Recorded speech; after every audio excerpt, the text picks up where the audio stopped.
नमस्कार, मैं हूं शैली शर्मा और आप देख रहे हैं एनजेपी हरियाणा। आज हम रेवाड़ी के लोगों को एक खास सूचना देने के लिए हाजिर हुए।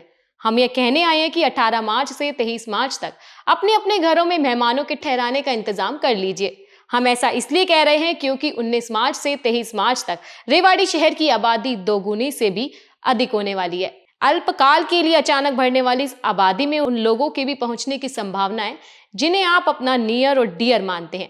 हम बात कर रहे हैं 19 मार्च से 23 मार्च तक रेवाड़ी के सेक्टर 18 में होने वाली श्री आरती शिव महापुराण कथा की।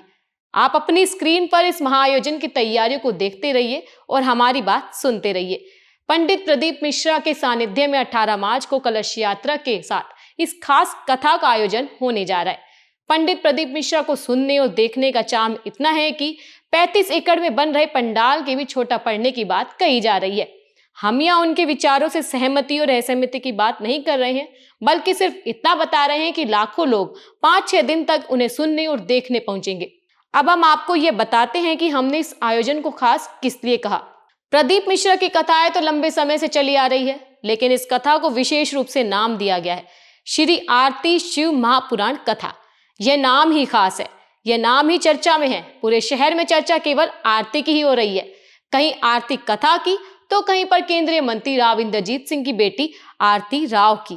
यह चर्चा अकारण शुरू नहीं हुई है, यह चर्चा इसलिए शुरू हुई है क्योंकि पिछली बार रेवाड़ी विधानसभा क्षेत्र से भाजपा के टिकट पर चुनाव लड़े सुनील मूसेपुर आरती कथा के आयोजक है। सुनील मूसेपुर अपने पोस्टरों, बैनरों और सामान्य लोक व्यवहार में राव इंद्रजीत सिंह व आरती राव को इस कथा के प्रेरक बता रहे हैं। शिष्य का गुरु और गुरु की बेटी को सम्मान देना कोई बुरी बात नहीं है, मगर जहां राव व आरती का चेहरा नजर आएगा वहां आप राजनीति की बात चलने से कैसे रोक पाओगे। जब राव इंद्रजीत सिंह के खास सिपह सालार सुनील मूसेपुर इस कथा के आयोजन में पानी की तरह पैसा बहा रहे हो तो उनको राजनीतिक लाभ मिलने की बातें भी चलेंगी। जो लोग प्रदीप मिश्रा को जानते हैं वे यह भी समझते हैं कि प्रदीप मिश्रा जी अपनी कथाओं के माध्यम से अप्रत्यक्ष रूप से नरेंद्र मोदी की ब्रांडिंग करते रहे हैं, हिंदू राष्ट्र की पैरवी करते रहे हैं। आदर्श आचार संहिता के कारण शायद रेवाड़ी की कथा में प्रदीप मिश्रा खुलकर उतना नहीं कह पाएंगे, लेकिन श्री शिव महापुराण कथा का नामांकन इस बार श्री आरती शिव महापुराण करके कथाकार मिश्रा ने सुनील मूसेपुर की मन की मुराद पूरी कर दी है। तभी तो हमने कहा वाह मूसेपुर वाह, क्या कनेक्शन जोड़ा है। शिव महापुराण कथा, आरती, आरती राव और राव इंद्रजीत सिंह, एक नाम से सब साध लिए।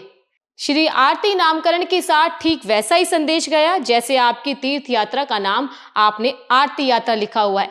पंडित प्रदीप मिश्रा भर दिन आरती का नाम बताएंगे। पंडित जी जितनी बार आरती बोलेंगे, जितनी बार आरती करेंगे तो धर्म प्रेमियों को उसमें प्रभु की आरती नजर आएगी, जबकि राजनीति से जुड़े लोगों को उसमें राव की आरती की ब्रांडिंग नजर आएगी। मतलब जाकी रही भावना जैसी, प्रभु मूरत देखी तिन तैसी। 6 दिन रेवाड़ी शहर में आसपास से लाखों की संख्या में शिव भक्त पहुंचेंगे। जब मूसेपुर का शिव भक्त चेहरा सामने आएगा तो संभव है अतीत में बनी या बनाई गई छवि पीछे छूट जाए और एक नए सुनील मूसेपुर का उदय हो जाए। सुनील मूसेपुर बेशक ये कह रहे हों कि वह निष्काम भाव से राजनीति से दूर रहकर इस कथा का आयोजन करवा रहे हैं, लेकिन हमें लगता है मूसेपुर इस कथा में अपनी नेता आरती राव और अपने गुरु राव इंद्रजीत सिंह की ब्रांडिंग और खुद की छवि चमकाने का प्रयास कर रहे हैं। हमारा कहना है शिव महापुराण कथा में जुड़ा श्री आरती का नाम बिना कहे हुआ राव, आरती और मूसेपुर का नाम। कथा के बारे में शेष बातें फिर कभी। इसी के साथ हमारे चैनल को सब्सक्राइब करें, वीडियोस को लाइक करें, कमेंट करें, शेयर करें।